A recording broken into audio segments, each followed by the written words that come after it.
Here's the big challenge of life. You can have more than you've got because you can become more than you are. That's the challenge. And of course the other side of the coin reads, unless you change how you are, you'll always have what you got. I have found in my experience that income does not far exceed personal development. Now sometimes income takes a lucky jump, but sure enough, unless you grow out where it is, it'll usually come back where you are. Life has strange ways.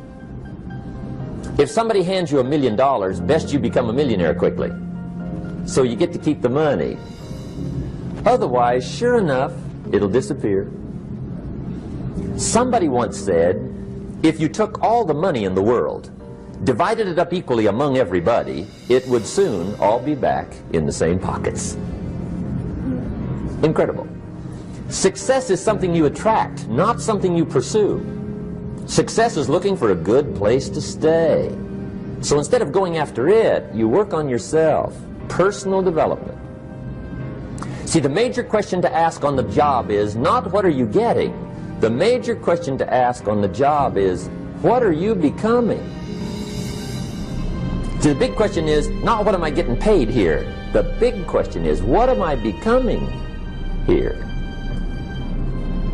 Because true happiness is not contained in what you get. Happiness is contained in what you become. So that's our major subject for tonight, personal development. Of all the assignments Mr. Schoaf gave me at age 25, this was probably the most difficult. In fact, I'm still working on this one. I think it's an unending challenge to see what you can become. The next subject is called Basic Laws. And it's good to study the basics. And I call these basics primarily because they come from the Bible. Now, I'm not a theologian or a minister, and that'll be apparent. But Mr. Schoaf taught me that the Bible was a good textbook for ideas and stories and success equations, how to live the better life. I found out that was true. He also taught me that the Bible is as practical as it is spiritual, and I found out that's true. If you look at your bank account and your income and you're not happy, there are several places in the Bible to check to see what the heck's wrong so you can make the changes. And we're going to cover some of those tonight, called basics. Okay. The next subject is my favorite, setting goals. Mr. Schoaf taught me how to set goals. What a favor that was. One morning at breakfast, shortly after I met him, he said, Jim, let me see your current list of goals, and let's go over them and talk about them. He said, maybe that's the best way I can help you get a better direction started. And I said, I don't have a list. He said, well, is it out in the car or home somewhere? I said, no, sir. I don't have a list anywhere. He said, well, young man, that's where we got to start. He said, I can tell you right now, if you don't have a list of your goals with you, he said, I can guess your bank balance within a few $100s. Which he did. And that got my attention. I said, you mean my bank balance would change if I had a list of goals? He said, drastically. That day I became a willing student how to set goals. And sure enough, learning how to set goals changed my life. And I often wondered why no one had ever taught me how to set goals up until age 25. I went to high school, but if they offered it, I missed it. I went to college for a year, never heard it. I worked for Sears. Really?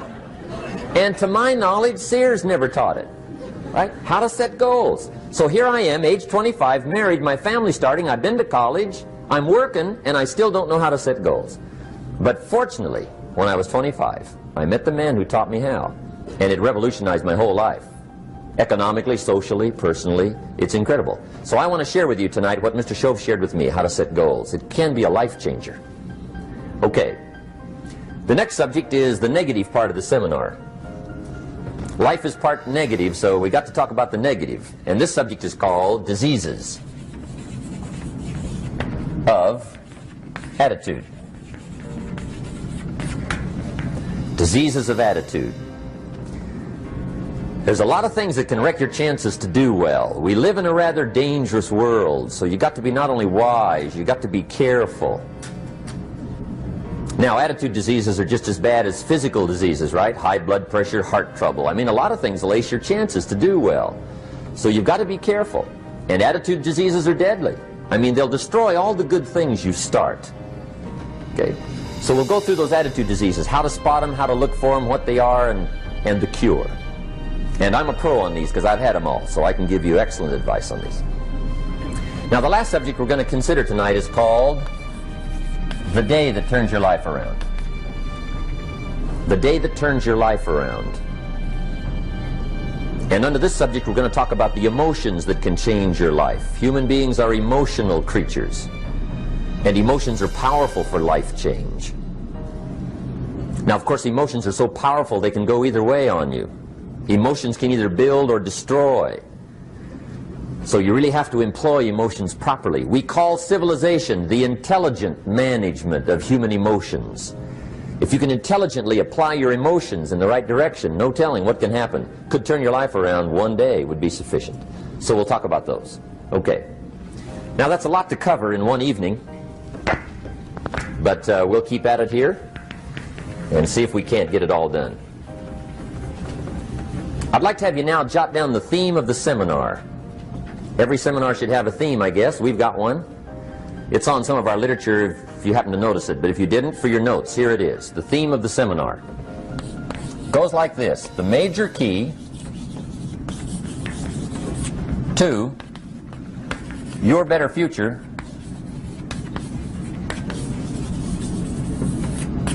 is you. That's the theme of our seminar tonight. The major key to your better future is you. And I'd like to have you underline two words just to give it some added punch. Underline the word major and the word you, so that it reads, the major key to your better future is you. Now, my first suggestion is transfer this to a card or something where you can put it up, where you can see it every day. Preferably put it up where you can see it at the beginning of the day, before you go off to put the day together. This is a good phrase just to glance at, to keep in mind as you're putting the day together. It's called the silent seminar. If you'll just let this talk to you during the day, I found it to be tremendously helpful. The major key to your better future is you. For a big share of my life now, I didn't have this one quite figured out. Among a lot of things I didn't have quite figured out. Many things used to puzzle me back in those early days. I used to wonder why two people could work for the same company, one make twice as much money. Now, see, that used to puzzle me. And maybe they were the same age, graduated from the same school, live in the same community, work for the same company, with the same products and the same services. They've got the same traffic, the same problems, and one makes $1,000 a month, the other one makes $2,000 a month. Now that was my puzzling question. Why would this long list be the same and the money twice as much? I asked, what's the difference between $1,000 a month and $2,000 a month? And I don't mean $1,000 a month, right? I could figure that out. But what makes the difference? Why would one person do twice as well, 3 times as well? Speaking economically. Now, I know there's more than one way to do well. I understand that. But in this little narrow area called compensation, what's the difference? Well, back then, with my faulty thinking, I'm trying to reason it out. I thought, well, maybe time makes some of the difference, right? Some people do better because they have more time. I used to say, Harold ought to be able to do well. He's got a lot of time. If I had all of Harold's time, I could do well. Now, that's got to be dumb, right? Number one, you can't get somebody else's time. A guy says to me one time, he says, you know, if I had some extra time, I could make some extra money. I said, then forget it. There isn't any extra time. Hey, when the clock strikes 12 midnight, that about wraps it up, right? I mean, you can look around the gongs there for a little more, but it's over. You say to the guy, what are you doing? He says, I'm looking for extra time. See, they'll come and take you away, right? There isn't any more time. Now, if you can't get more time, which you can't, what could you get more of that would make a difference in economic results? And here's the key word. Make it a part of your notes. We're going to consider it tonight. The word is value. And I have a little phrase for your notes. Value makes the difference in results. Value makes the difference. You can't get more time, but you can create more value. Now here's the first lesson of economics. Everybody should learn it from the time they're old enough to understand what a dollar means, how to earn one, how to get one, how to keep one, what to do with it. First lesson of economics. We primarily get paid for value. That's lesson one. Bringing value to the marketplace, that's how you get paid. You don't get paid for the time. I know it takes time to bring value to the marketplace, but you get paid for the value, not the time. Now, since that's true, here's one of the key questions of the evening. Is it possible to become twice as valuable at the marketplace and make twice as much money in the same time? Could you become 3 times as valuable? Make 3 times as much money in the same time? Is that possible? The answer is yes, if. And it's always if, right? Life is known as the big if. Harry Truman once said, life is iffy. How true. And here's the big if we're going to consider it tonight. It's possible to do much better at the marketplace if you go to work primarily on yourself. And that's the theme of our seminar tonight. Learning to work primarily on yourself. People have asked me for the last 24 years, how do you develop an above-average income? And the answer is, become an above-average person. Develop an above-average handshake. Some people want to be successful, they don't even work on their handshake. As easy as that would be to start on. They let it slide, they don't understand. Develop an above-average smile. Develop an above-average excitement. Develop an above-average interest in other people. Develop an above-average intensity to win. See, that'll change everything. Probably one of the most frustrating experiences in life is looking for an above-average job with above-average pay without becoming an above-average person. It's called frustration.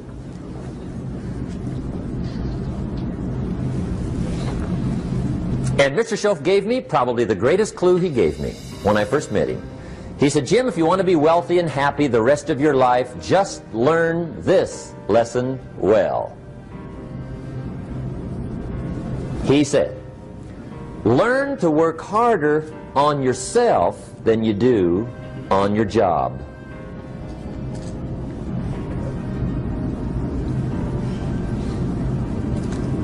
Then Mr. Schoaf gave me probably one of the most important clues among so many things he taught me, but this was in those early days. Mr. Schoaf was very kind, but he was also very abrupt. And he had these interesting questions to ask. I'm giving him a little rundown one day on how things hadn't worked out for me. He said, Mr. Owen, I've got the answer for you if you will listen carefully. And listen carefully I did that day and for the next 5 years. If somebody's wealthy and happy, you gotta listen. He said, Jim, I've only known you a short time.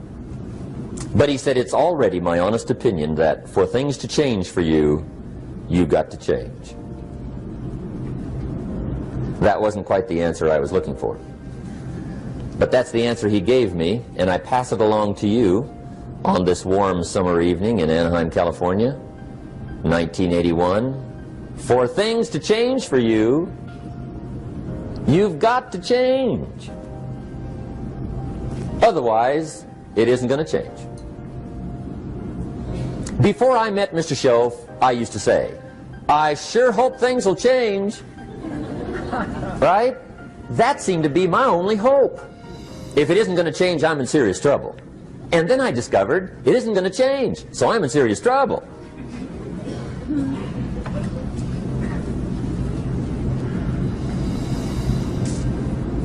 See, I can tell you what the 80s are going to be like. You have dropped into the right place. I did a seminar one time for Standard Oil executives and management in Honolulu. And we're having a conference one day on this big conference table. And one of them said to me, Mr. Rohn, you know some fairly important people halfway around the world. What do you think the 80s are going to be like? I said, gentlemen, I do know the right people. I can tell you. So they all listened very carefully. And I said, gentlemen, based on my wide experience, I can really honestly say to you, in my opinion, in the 80s, it's going to be about like it's always been. Aren't you glad you came? That's inside. I don't pass that around just everywhere. Now, of course, I said that to make a point, but I also said it because it's accurate. It's going to be about like it's always been. It isn't going to change. The tide comes in, and then what? It goes out. For 6,500 years that we know of, recorded history, and probably long before that. So it is not going to change. It gets light, and then what? It turns dark. 6,500 years. See, it's not likely to change. And we're not to be startled by that. If the sun goes down, the guy says, what's happened, what's happened? It means he hasn't been here long, I guess, right? It always goes down about this time. The guy says, well, I don't like that arrangement. Well, you got to talk to somebody besides me, right? It gets light, then it turns dark. In rotation, the next season after fall is what? Winter. Pray tell, how often does winter follow fall? Every year regularly for the last 6,500 that we know of. See, it is not going to change. Now, some winters are long, and some are short, and some are hard, and some are easy, but they always come right after falls. It isn't going to change. Sometimes you can figure it out, sometimes there's no way to figure it out. Sometimes it goes well, sometimes it gets in a knot. Sometimes it sails along, sometimes it gets in reverse. See, that's not going to change.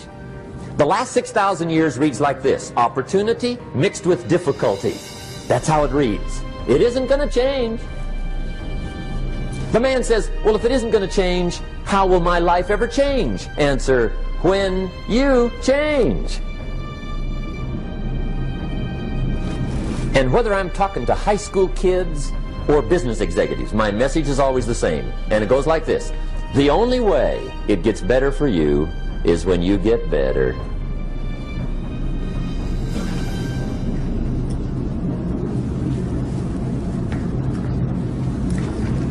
Let me give you the 4 major lessons in life to learn. Here's 4 majors.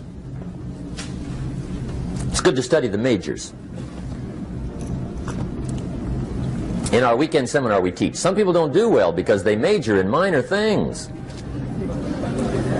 You've got to be on the lookout. At the end of every week, end of every month, you've got to check, make sure you're not spending major time on minor things. Okay, we go through that whole series. Majors and minors. Now, let me give you 2 phrases before we get to the 4 majors. This will set it up and you'll see where I'm going. 2 key phrases for your notes. Here's the first one.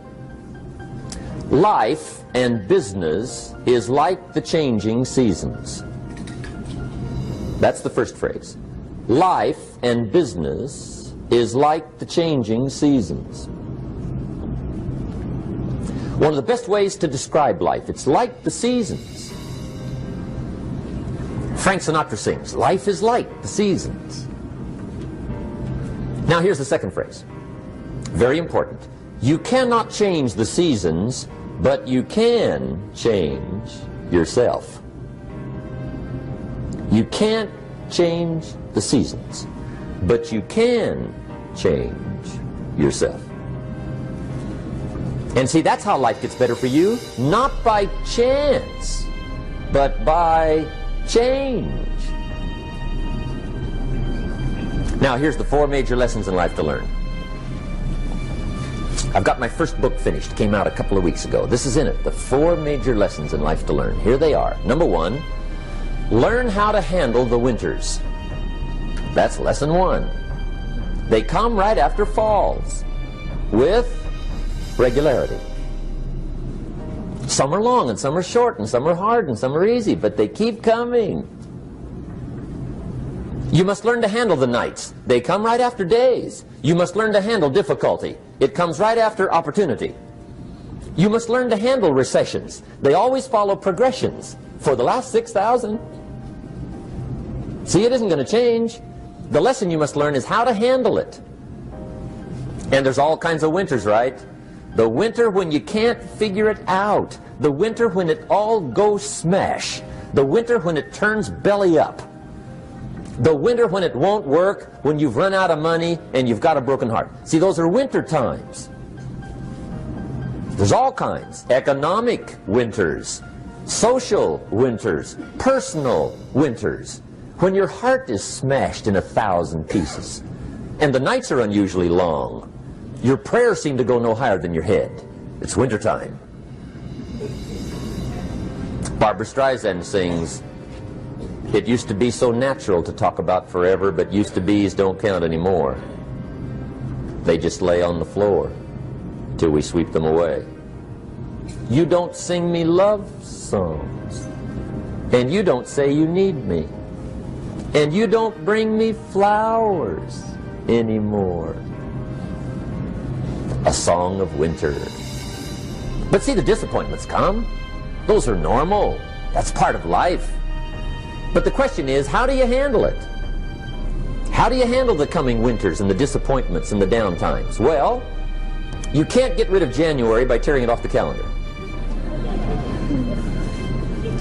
But here's what you can do. You can get stronger, you can get wiser, and you can get better. The winters won't change, but you can. And that's how life changes for you. See, before I understood, when it was winter, I used to wish it was summer. I didn't understand. When it was hard, I used to wish it was easy. I didn't know. And then Mr. Schoaf gave me a part of his very unique philosophy when he said, "Don't wish it was easier, wish you were better." See, that triggered my whole life change. Don't wish for less problems. Wish for more skills. Don't wish for less challenge. Wish for more wisdom. That's the key. So that's lesson 1. Learn how to handle the winters. Here's lesson 2.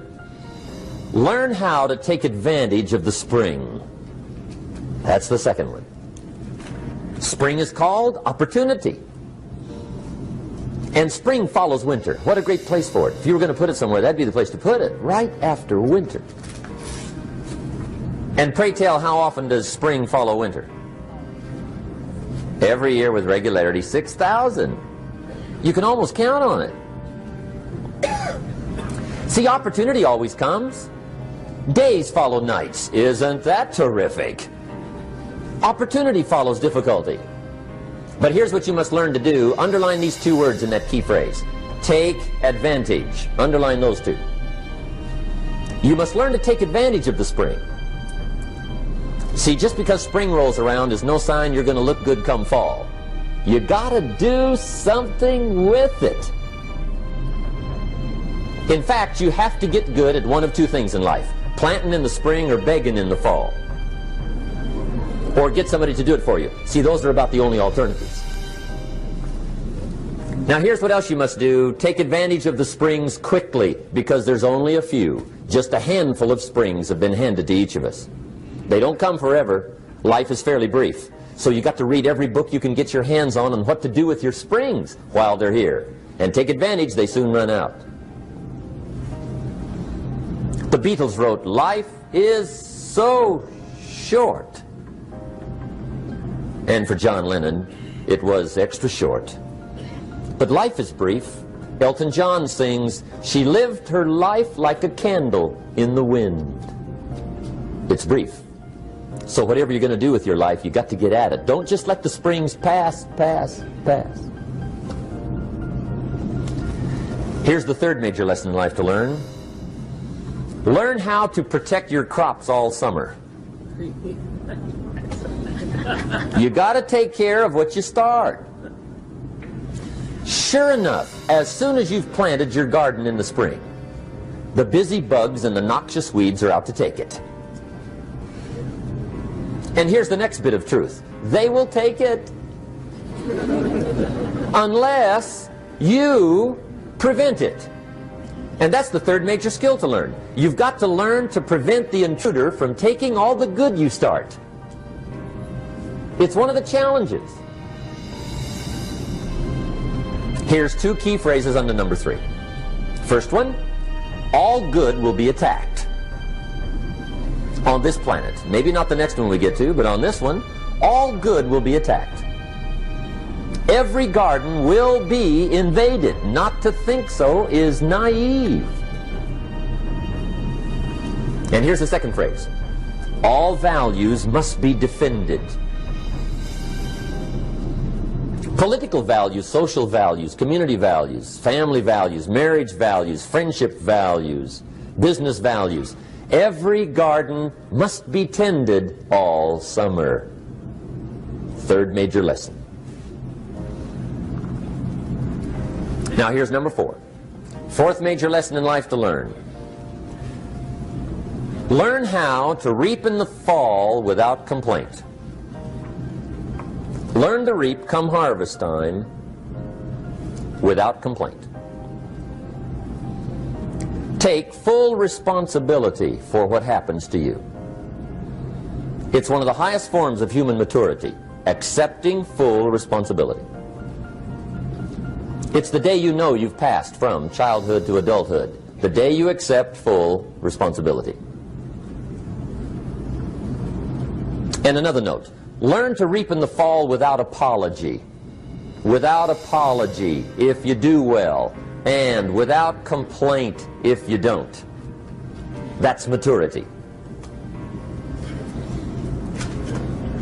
I used to have that long list of reasons why I wasn't doing well. To explain. You got to explain, right? Otherwise you're going to look bad. I used to have this funny list called Reasons for Not Looking Good.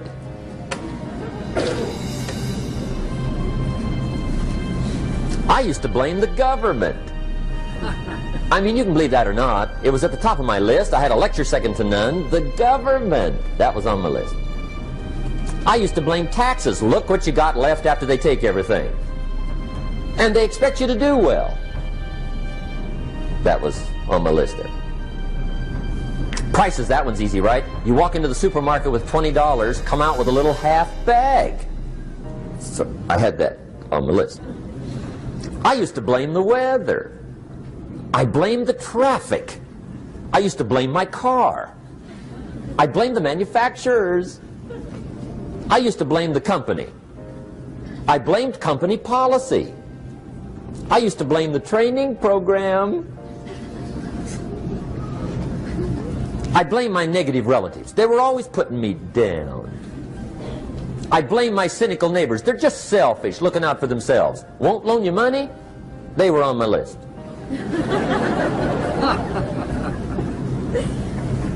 I used to blame the economy. I blamed the community. That's a pretty good list for not doing well, isn't it? I thought it was good. I'll never forget one day, Mr. Schoaf was very kind, but he was also very blunt, and this was no exception. And I'm glad he was blunt. There's a lot of things I'd have missed if he hadn't have been blunt. One day, with sort of a curious look on his face, he said, "Jim, just out of curiosity, tell me, how come you haven't done well up until now?" Excellent question. I thought, well, so I won't look too bad, I'll go through my list. And this list I just gave you, I put that on him. And he was very patient. He let me go through the whole thing, the government, the weather. I went through this whole thing. When I finished, he looked my list over very carefully. He said, "Mr. Rohn, big problem with your list. You ain't on it." How brilliant.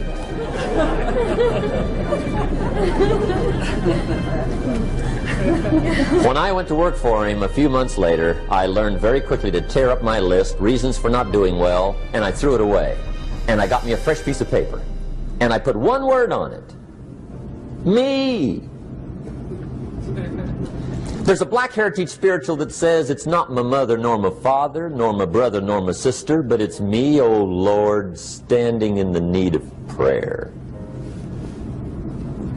See, I used to blame everything outside. And then let me give you a little philosophy that helped turn my life around. For your notes, here it is. It's not what happens that determines the quality or the quantity of your life. It's not what happens. And the reason is because what happens to about everybody.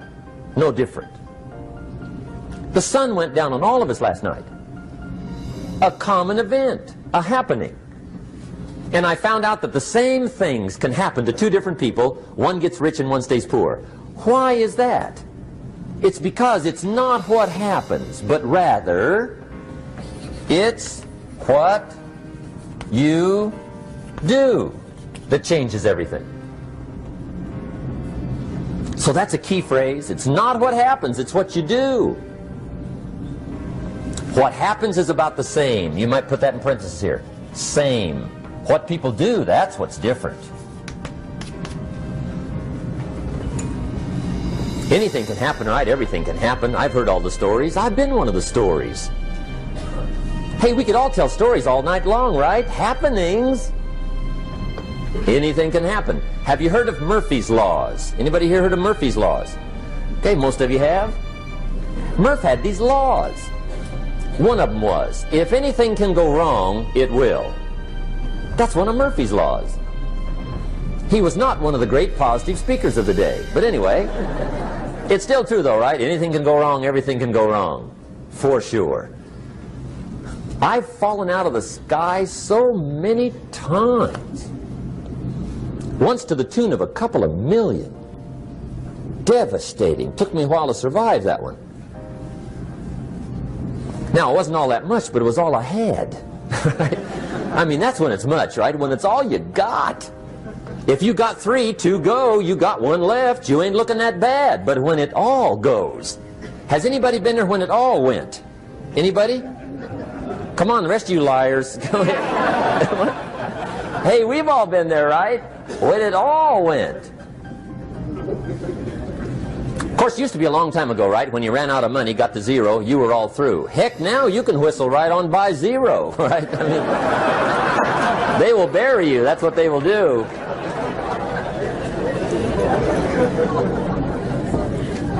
But see, those are the happenings, right? Everything can happen. Anything can happen.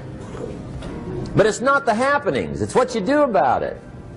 Somebody says, yeah, but you don't understand the disappointments I've had. Come on.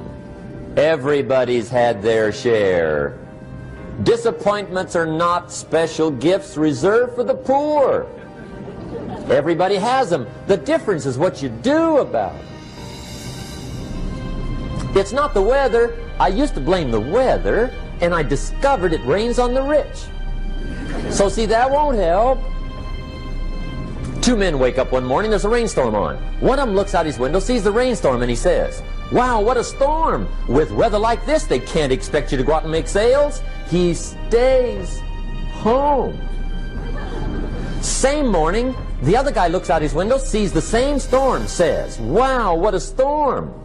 But he says, you know what, with weather like this, what a great day to go out and make sales. Most everybody will probably be home. Especially the salesman.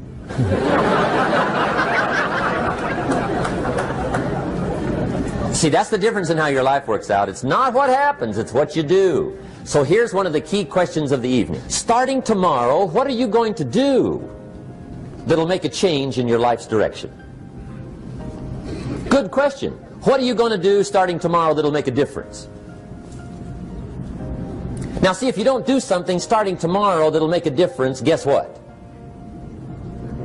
It's gonna be the same. And see, that way you can guess what the next 5 years are going to be like. Look at the last 5. Because the next 5 are going to be like the last 5 unless you, major key, tomorrow, change it all. Or change a little, or change something, or don't change. It's choice time. You can do whatever you want. But it's nice to know any day you wish you can change your whole life.